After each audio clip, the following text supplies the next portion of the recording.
We think we're really like most progressive age. I talked to a sociologist I know, and I said to him, how do you measure a healthy society? So he gave me the usual suspects like standard of living, health insurance, a few other such economic benchmarks. And I said, and based on that, he says, based on that, this society is the most successful society in all of history.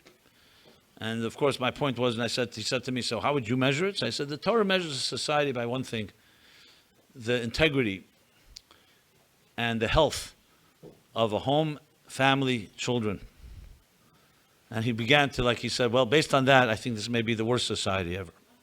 So it's interesting how people measure success. This is not advocating some type of thing that women have to go back, as I said, to the homes and the children. On the contrary, it's to transform the world, the outside world, the secular world, technology, with the power of the feminine touch. The power, the ability to, that gentleness can be more powerful than aggression. You know, what they say is people don't care how much you know until they know how much you care.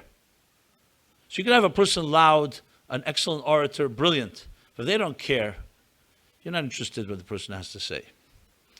Today we know in this world that we live in, we're beginning to appreciate the invisible. Once upon a time, what was power? Like Pare, like Pharaoh in Egypt. Power was quantity, size, arsenal of weapons, armies. Today, power, nuclear energy is almost invisible. Nuclear energy can be generated from a microscopic particle that's smaller that we cannot even see. Today, we appreciate the world of DNA, of cellular, nanotechnology, microscopic, the quantum world. And we know it's much more powerful than the big outer world. And that's when it says in the Torah that God said he created male and female. The male is the external world, which is necessary.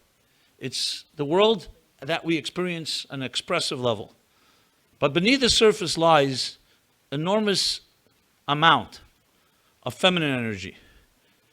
And the goal is to join the two, that the inner should be expressed into the outer. So you see, technology today is actually mirroring and reflecting what the mystics always wrote, and what the Rebbe said back in 1950, citing these mystics, that it's when the masculine and the feminine will meet in that way, that this world will appreciate the inner, intimate energy more than the external, and the inner will shape the external instead of the external shaping the inner. That's the Messianic age. And that we are on that threshold.